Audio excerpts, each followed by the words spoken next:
गुरु ब्रह्मा गुरु विष्णु गुरुर्देवो महेश्वरः गुरु साक्षात् परब्रह्म तस्मै श्री गुरुवे नमः। सरस्वती ने स्वर दिया, गुरु ने दीन्हो ज्ञान, मात पिता ने जन्म दिया, कर्म लिखे भगवान।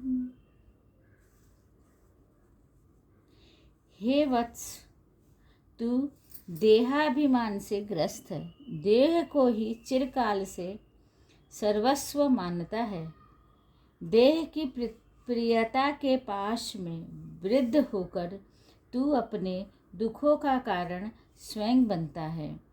इस पाश को तोड़े बिना मुक्ति नहीं हो सकती। अतः ज्ञान के अनुभव रूपी खड्ग से, तलवार से समस्त बंधनों को काट कर सुखी हो जा। महर्षि अष्टावक्र कहते हैं कि हे पुत्र, यह संसार मायाजाल है, जहाँ मनुष्य को नाना प्रकार की भौतिक बाधाओं का सामना करना पड़ता है। सांसारिक विकारों से ग्रस्त होकर देह का अभिमान उसे जकड़ लेता है और वह वास्तविकता से कोसों दूर हो जाता है। उसे इस सत्य का ज्ञान नहीं रहता, वह किस मिथ्या लक्ष्य के पीछे पड़ा है।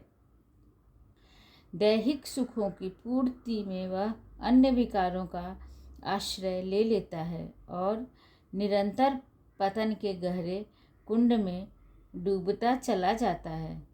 भौतिक सुख ही सच्चा सुख है। यह भ्रामक विचार उसे सत्य से उदासीन बनाए रखता है। वह आत्मा के महत्व को विस्मृत करके द्वैत के फेर में पड़ जाता है। आत्मा और शरीर की पृथक सत्ताएं मानने लगता है। वह मति मूढ़ नहीं जानता कि नाशवान की सत्ता नहीं होती। यह तो केवल विचारों और विकारों द्वारा प्रदत्त अभिमान है कि सत्ता मेरी है।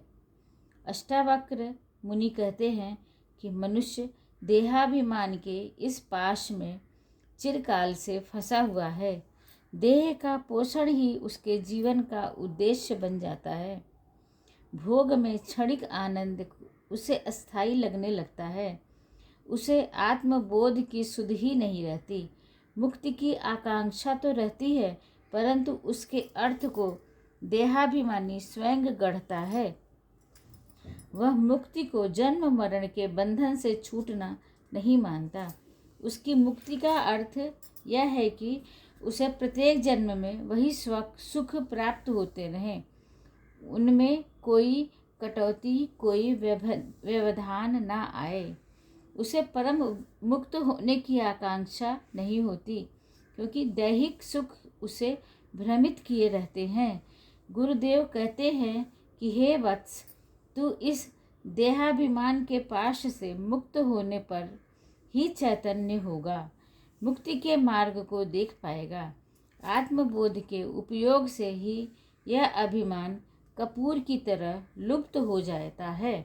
अभिमान से कलुषित मन जब निर्मल हो जाता है तो सब सरल हो जाता है। मैं बोध हूँ, आत्मा ही सर्वोपरि है, जो कि मैं हूँ। इसका ज्ञान होने पर मुक्ति मार्ग खुलते चले जाते हैं। देह से आत्मा की पृथकता का भान होते ही आत्मबोध से सभी पातक नष्ट होकर सुखों का चिरस्थायी प्रादुर्भाव होता है। अष्टामुख मुनि महर्षि की जय। मिथिला नरेश राजर्षि जनक की जय। त्रेता युग की जय। सत्य सनातन धर्म की जय। श्री गणपति महाराज की जय।